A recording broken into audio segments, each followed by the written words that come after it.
Welcome, everyone, to the Tethys Shipyards. I am Takeshi Yamato, the Art Master, joining our host, the Housecoat Gamer. Yo.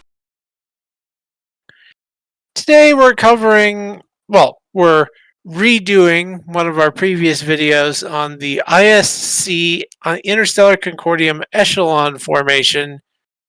And I think we also covered the stats for the ISC fighter in the last one, so we'll do that again here too. First things first.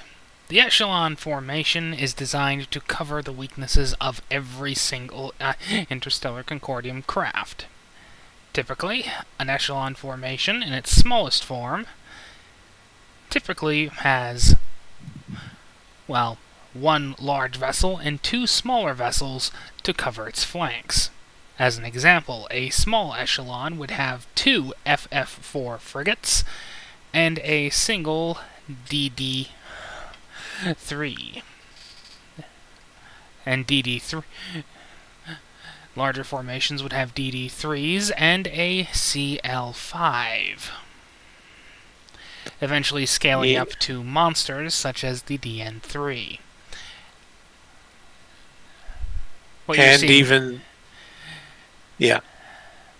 you see here is primarily a full-on, I'm going to kill you, and it's not going to be pretty fleet. Specifically designed to deal with very heavily shielded targets. Name a Federation planet. Yeah. The center ship of such a formation is a CVN-6, also known as the ISC carrier. Unlike most other powers, the ISC have been using carriers since time immemorial. Their latest fighter craft is the Type 8. However, captured Hydron technology created the Type FA-9, which increased its firepower substantially over most Concordium fighter models. Yeah. Basically giving it the firepower of a frigate in something, I'm gonna say that's a tenth the size. Yeah. Let's just get the stats for the ISC fighter out of the way. Okie dokie. We have an enter service date of 2287. That's just the basic equivalent in terms of capabilities. It's an Interstellar Concordium shuttle type vessel.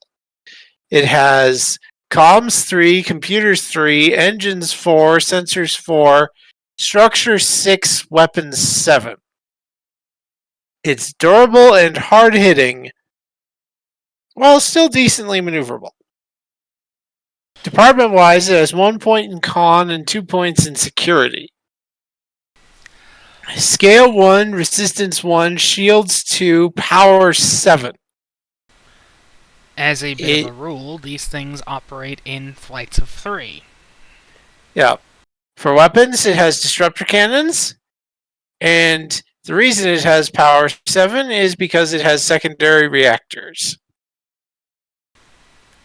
And as a fun note, 2 of those fighters are automated. Essentially drones akin to the ones the US, Russia, and China are currently working on.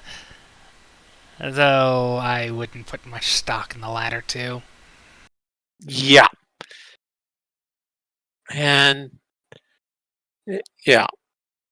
So drones like the nations of the world are working on, or like you might see in, say, Ace Combat 7. Belka most certainly did something wrong. Yeah. Regardless, the ISC Echelon is pretty hardy.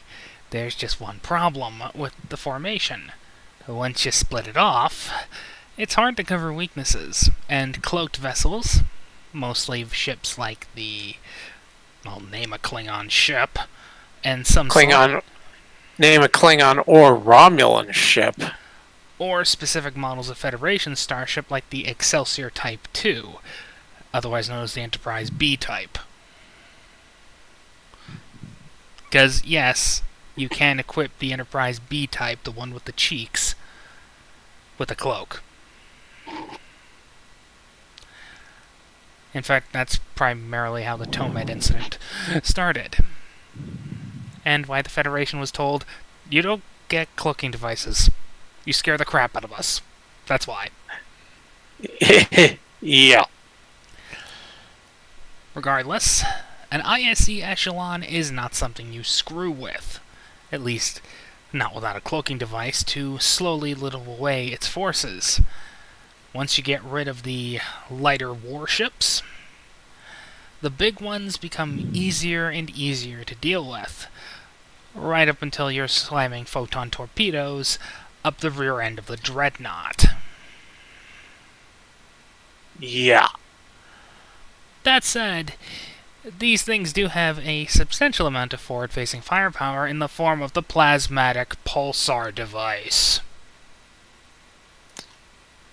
Yeah. If you see an ISC Echelon, be it in its smallest or its largest configuration, or something between the two, I have only one recommendation. Keep the hell away from the plasmatic pulsar device. Otherwise, you'll be eating part of a sun. Yeah. Fun times. Bye-bye.